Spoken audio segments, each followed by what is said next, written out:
Divya Hindi news, लोकशाही का मजबूत आधार स्तंभ।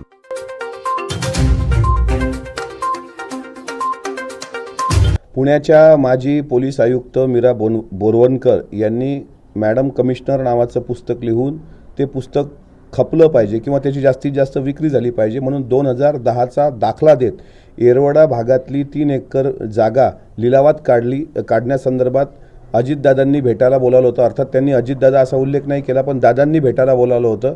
तत्कालीन पालकमंत्र्यांनी 2010ला पुण्याचे पालकमंत्री अजितदादाच होते, त्याच्यामुळे त्यांनी तो आरोप अजितदादांवरच केला। त्यावर अजितदादांनी उत्तर देताना सांगितलं की अशा प्रकारचा लिलाव करण्याचे अधिकार हे पालकमंत्र्यांना नसतात। पालकमंत्र्यांसमोर असा जर विषय आला तर तो कॅबिनेटमध्ये महसूल मंत्र्यांसमोर मांडला जातो आणि त्यानंतर त्याच्यावर मग शिक्कामोर्तब होतो किंवा विचारविनिमय केला जातो। आता मीरा बोरवणकर काय म्हणल्या ह्याला जास्त महत्त्व देण्याचं कारण नाही, कारण मीरा बोरवणकरांचे आरोप हे बिनबुडाचे आहेत, याला कुठलाही आधार नाही। आणि आमच्या प्रदेशाध्यक्षा राष्ट्रवादीच्या रुपालीताई चाकणकर यांनी त्यांना जसं आवाहन केलं तसं आम्ही सुद्धा त्यांना खुलं आवाहन करतो की या संदर्भात जर पुरावे तुमच्याकडे असतील तर सादर करावे, जर तुम्ही सादर केले नाही तर कायदेशीर कारवाईला सामोरं जावं, कारण या बाबतीत तथ्य नाही आणि अजितदादा अशा फालतू गोष्टीत पडत नाहीत। मीरा बोरवणकरांना त्यांचं भंगार पुस्तक मार्केटला आणायचं होतं म्हणून त्यांनी अशा पद्धतीचं बास्लेट वक्तव्य केलं आहे। मात्र त्यांची ही हिंमत झाली नसती, त्याचा बोलविता ध्वनी वेगळाच आहे। जसं परवाच्या मराठा मोर्चामध्ये अंतरवाली सराटीला मनोज जरांगे साहेबांच्या तोंडून एक गोष्ट आली की 2 उपमुख्यमंत्र्यांनी 2 माणसं सोडली, एक सदावर्ते आणि एक भुजबळ साहेब, आणि त्यांचा रोष अजितदादांवर पण होता। मला असं म्हणायचं का यांची स्क्रिप्ट कोणी लिहून देतं ते एकदा तपासलं पाहिजे की अशा पद्धतीनं तुम्ही आरोप करता, काही कारण नसताना तुम्ही आरोप करता। आरक्षणाचा लढा महत्त्वाचा आहे की राजकीय आरोप प्रत्यारोप महत्त्वाचे आहेत हे सुद्धा तपासलं पाहिजे।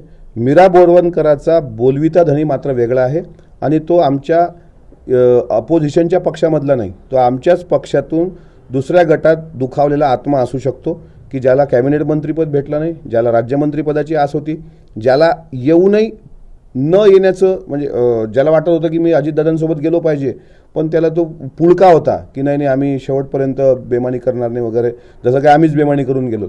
तर अशाच लोक त्याच्या मागं मास्टर माइंड असू शकतात। त्यामुळं मीरा बोरवणकरांचा हे नाव पण मला माहीत नव्हतं राव, आता तुमच्यामुळं माहीत झालं। त्या मॅडमचा बोलविता धनी कोण तो लवकरच आम्ही तुमच्यासमोर आणणार आणि तो दुसरा तिसरा कोणीच नाही, घर का भेदी लंका ढाय घरातलाच आहे। चंद्रकांत दादांचा एक ऑडियो व्हायरल झालेला आहे, पालकमंत्री कुछ पाने के लिए कुछ खोना पड़ता है, बारामती जीतना है, काय म्हणाल? नाही, भारतीय जनता पार्टीचे नेते आदरणीय चंद्रकांत दादा जे आता सोलापूर जिल्ह्याचे पालकमंत्री आहेत त्यांना वेळोवेळी त्याग करावा लागला आहे। त्याग आणि समर्पण हे 2 गोष्टी तर भारतीय जनता पार्टीकडून इतर पक्षांनी पण शिकल्या पाहिजे, या स्पष्ट मताचा मी आहे की अनेक मंत्रिपदं त्यांच्या वाटेला येत असताना सुद्धा त्यांनी त्याग दिलं, बलिदान दिलं, तसा तो त्यागाचा एक भावना त्यांनी व्यक्त केली। त्याच्यामुळं कुछ पाने के लिए कुछ खोना पडता है त्यांनी तो त्याग केला आणि भविष्यात जास्तीत जास्त लोकसभेच्या जागा निवडून आणायच्या आणि देशाचे प्रधानमंत्री मोदीजींना त्या ठिकाणी कायम बसवायचं, हा भारतीय जनता पार्टीचं जे मिशन आहे त्या अनुषंगानं त्यांनी ते केलेलं वक्तव्य आहे।